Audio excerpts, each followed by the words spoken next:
So thanks a million. For those of you who aren't familiar with Rich, Rich is the editor-in-chief and founder of Data Center Frontier. But before that, he was also the founder of Data Center Knowledge, which was sold on to, we don't know how much he got, but on the basis that he's still here on this call, it wasn't enough. But before that, Rich, this is a little nugget that I found out about you recently, is that you actually were working on the Trenton Times. That was where you started, which sounds like a regional newspaper in New Jersey to me. That's exactly what it is. I started out as a sports writer, covering high school and college sports at the daily and weekly newspapers around New Jersey.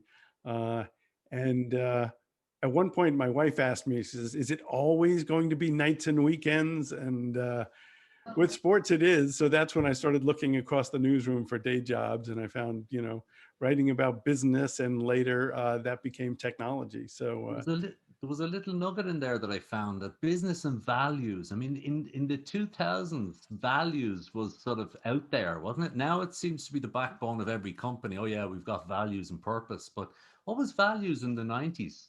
And what were you reporting on?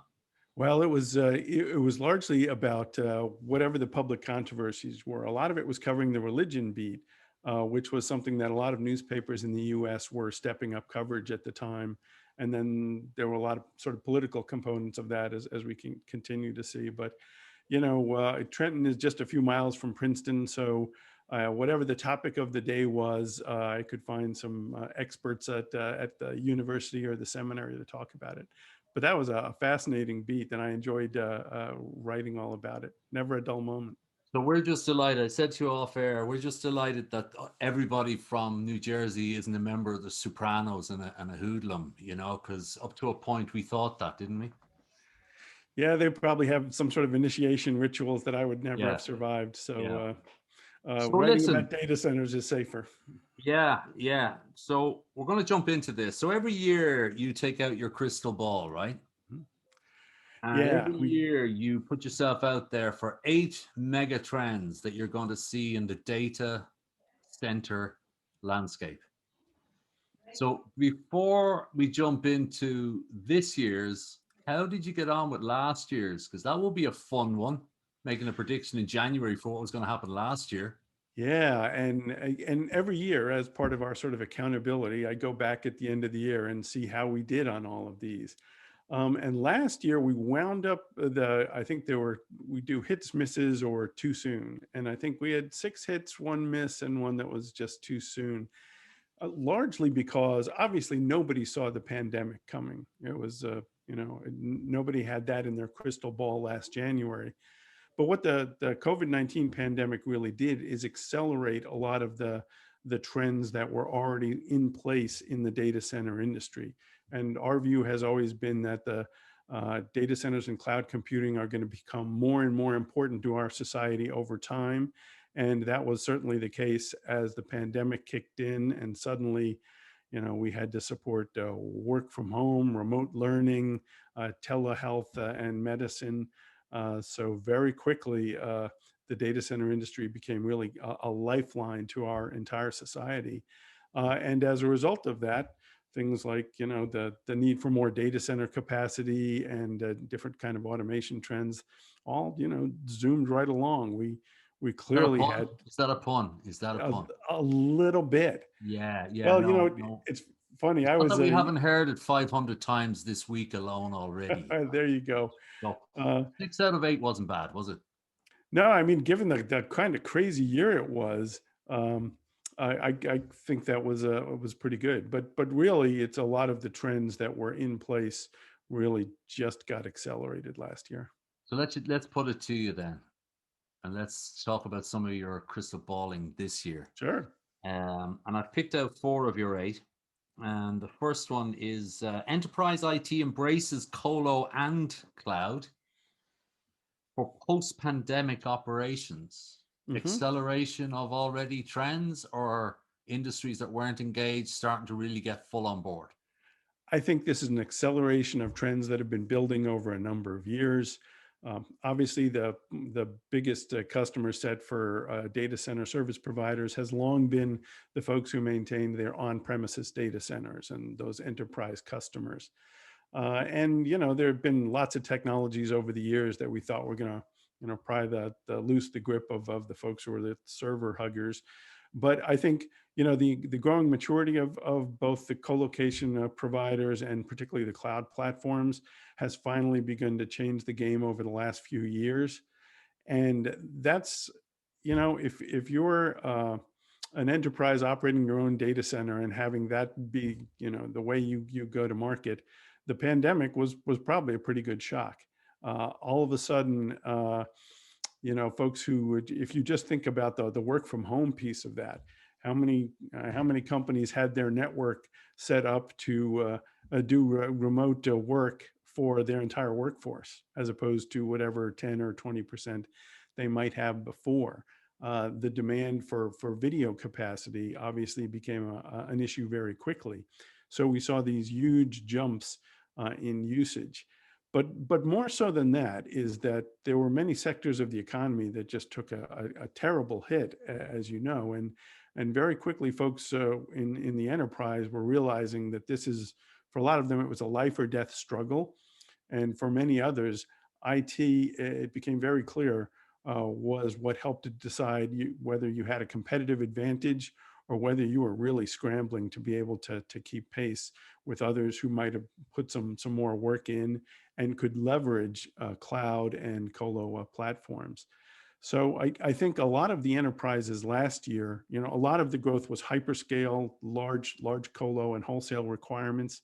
This year, I think the enterprises who might have held off on some things last year simply because they were holding on for dear life or because they wanted to conserve capital in an uncertain environment, I think those folks are going to be stepping up, and a lot of the change that we're going to see is migrations into colo and cloud platforms for whatever the next phase of their the digital transformation. It's kind of a buzzword, but it really does talk about what's going on in a lot of companies.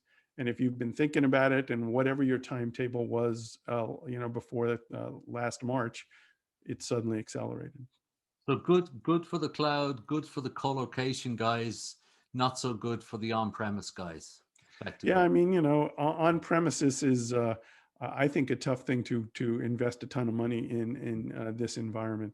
And We had a practical level here where yeah. data center operations people were classified as essential workers, Mhm. which gave them just physically in society a pass to go to and from the commercial data centers. But your IT guy couldn't get into the middle of town because he wasn't an essential worker. He was a finance guy. So there's that type of dynamic as well. So that's your first Absolutely. one, right? So this is being videoed. This is on tape. So we're going to throw darts at this time next year, Rich. So your second one, which is all again the continuance of the whole pandemic, or should I say, latter stage of and post-pandemic, which is the pandemic tech. I hadn't seen that term before, especially automation and robotic solutions. What's that all about? So one of the things that data center operators learned right away was that more things had to happen remotely. So, attempting to manage facilities with fewer staff and trying to keep everybody healthy, and access and security just became a much larger deal. And but the next thing on that was everybody had to stop and think, okay, what if we do have people who can't come to the facility? We have teams that get sick, and we have a staffing challenge. How do we keep all these data centers running? The data center industry has always had a tremendous focus on automation. Being able to manage as much as you can with as few people, which has always been interesting from an economic development perspective because they're not huge job creators, but the tax impacts and the investment are fairly spectacular. But between the impact of the pandemic and the growing interest in edge, there's a lot more focus on what you can do with software and automation. The whole concept of the lights out data center, for now to cope with the pandemic, and for the future to deal with the edge. There's I think a lot of good work going on in that. There's also some science fiction stuff that suddenly seems like it has more real relevance now in terms of the way you might use robotics in the data centers to automate deployments and swap servers and things like that. And we've seen some early stage proof of concepts on some of those that I think people look at very differently once you had to experience a lockdown in which the data center has to keep running. And there was a lot of talk a number of years ago about this term lights out data center, which effectively was an unmanned or unwomaned, if that's the correct term, place of data. And therefore, they were able to bring temperatures to ridiculous levels and all the rest of it. Right. Is that starting to come back as a term? Or is it just we're all going to be wearing spacesuits in the data centers, but they're going to be still womaned or manned? Well, there's a long tradition of wearing parkas in the data centers because they're so cold. So I don't know if spacesuits are next, but the whole notion of lights out sort of unstaffed data center is back in certainly on the discussion table. And there've been some providers that have done a lot with automation. I'm thinking of EdgeConneX and a couple of others that work to have these data centers that are lightly staffed. And there's a lot of benefits to that, but I think it sort of has been cast in a different light by the pandemic and the notion of just being able to use as few people to manage a facility as you can in many cases. But that extends to things like remote video tours and things like that, and using video to do a lot of things that used to be done on site. So the big word a couple of years ago, and the continued big word, is the edge. Mm. Mm. Mm. So everybody loves to talk about the edge. We've been So tracking this let for me a just long call it time. what you call it here, which I like a lot. Edge computing, and then there's dot, dot, dot, dot. And then there's the whales jump into the pool. Is that a rugby team whales or is that actual floating whales? What do you mean by that? No, what we're talking about here are the large platform players in the data center and digital infrastructure industry are starting to take a more active interest in this. Edge is something that is going to evolve over a number of years. We're really in the early innings of this. A lot of what we're seeing right now are early stage proof of concepts, and everybody trying to sort out what the business model is, who's going to pay for what, where, and how you get the price of these facilities to the point where it can make economic sense at scale. 5G is kind of seen as a big motivator for that here in the United States. But as the business cases begin to emerge, suddenly we're seeing the cloud guys get very interested, and some of the tower operators as well. So Amazon, for example, has started doing local zones, which is what they call them, and they have these outposts, which are racks of servers that are all ready to go and can roll into either an on-premises data center, but also can roll into small colo sites or modules, and very quickly create edge capacity that will connect directly to their cloud. Microsoft is working on something similar, and recently they announced that they're doing modular data centers that will have satellite connectivity through SpaceX and several other providers. These large players are thinking about edge deployments. And so it isn't just startups and people doing proofs of concept. And American Tower on the other side, on the tower side, has real estate all over the place with towers, and they're looking at the ones where they can drop some modules on real estate at the bottom of that. And of course, what's interesting that the whole sort of whale equation, piece of the equation here, is that these folks can move very quickly. So if and when the business model arrives, things could scale up in a hurry. So if the edge is defined by many as not a hardware thing, but it's a quality of service of the application to the end user, Right. it means everything to everybody and nothing to nobody, if that's the way it works. How does it actually physical manifest itself? You mentioned about a couple of racks in a colo. But if we're talking about smart cities and we're talking about sort of autonomization and creating infrastructure that can support smart cities, how far away are we from a rack on every corner of every street in every major city? We're a few years away from that yet, partly because the smart city piece is one of the harder components of it because you have to deal with governments, and that will always move more slowly. Hmm. But we like to think of edge in terms of edge, edgier, and edgiest. So the different kinds of Sorry, wind back on that. You yeah, made edgier and edgiest. edgier and edgiest. As one person said, the first edge deployments aren't going to be out by the tumbleweeds or like at the base of a tower. They're mostly in regional data centers in second and third tier markets. That's what we're seeing now. And it's a lot of what AWS and some of the other cloud players are doing is distributing smaller, not your 20 megawatt, but maybe a megawatt, half a megawatt in places just to get closer to eyeballs. Uh, Okay. Later on, I think we are going to start to see application driven deployments where the latency will guide which markets you're seeing it in. Yeah. An early example of a use case like that is when AWS started its local zones, it went to Los Angeles because there's a use case for edge computing for the motion picture and entertainment industry, not just streaming Netflix, streaming it out to eyeballs, but Netflix has a whole production operation. And in a lot of parts of movie and TV production, they still send tapes around on trucks and couriers and things like Yeah. that. So, and we're seeing some of those with genomics and other things where specific markets will begin to need to have low latency deployments right near where the business hubs are. Thank you. And I think that makes a lot of sense when you start using consistent words like proximity zones are now local zones. It's Right. continuity of message. And if Joyce, who's on the call here, we're big into words matter right now.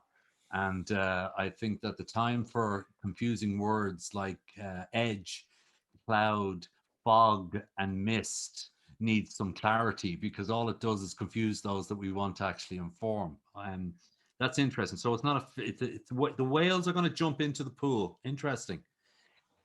The fourth one for you: energy storage enables more renewables. Define storage.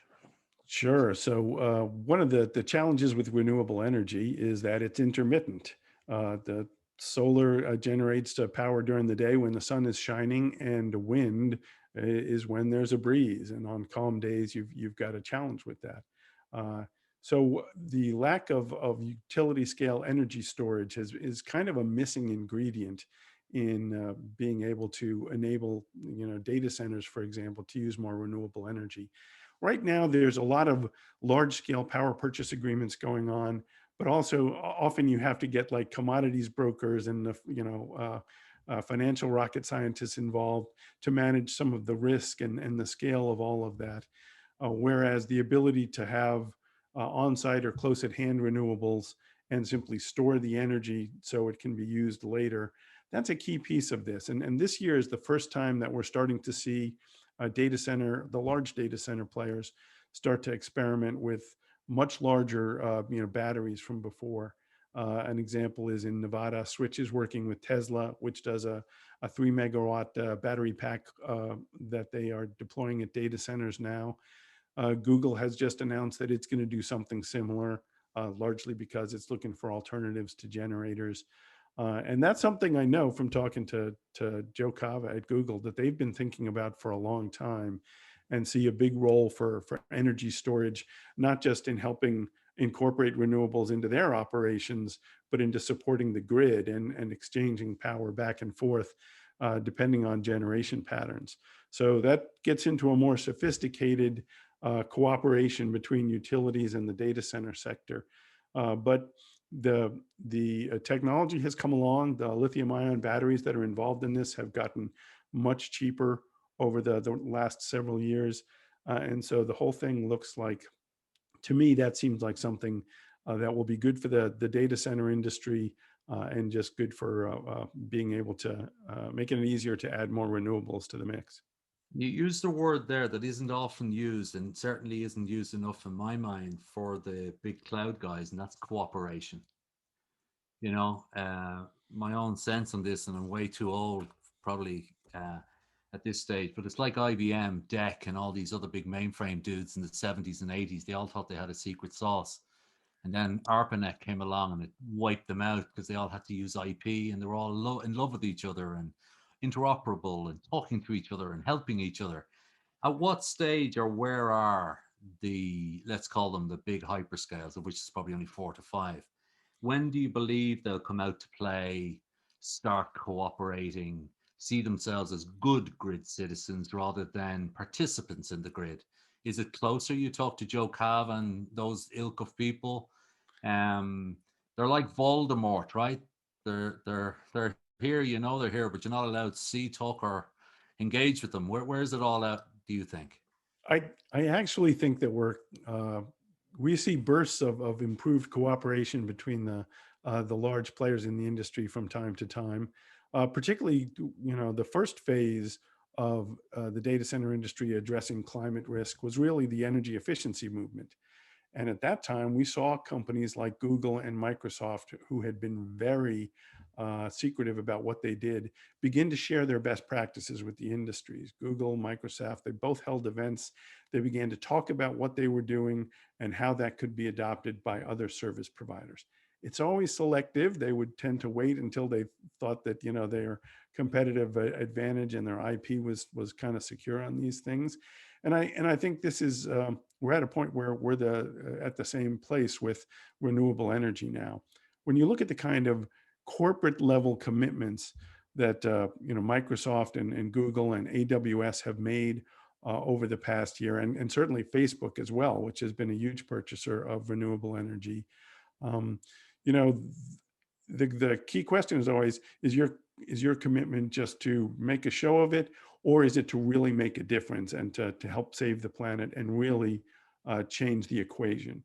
And I think there's much more of a realization and a determination that this isn't just for show or meeting the ESG requirements, but that the leadership of these companies, that there's a real belief that it's time to get things done. And that, I think, is always the sort of executive sponsorship and backing is always what determines whether you're going to have real cooperation and maybe go outside your comfort zone to make a difference in the world.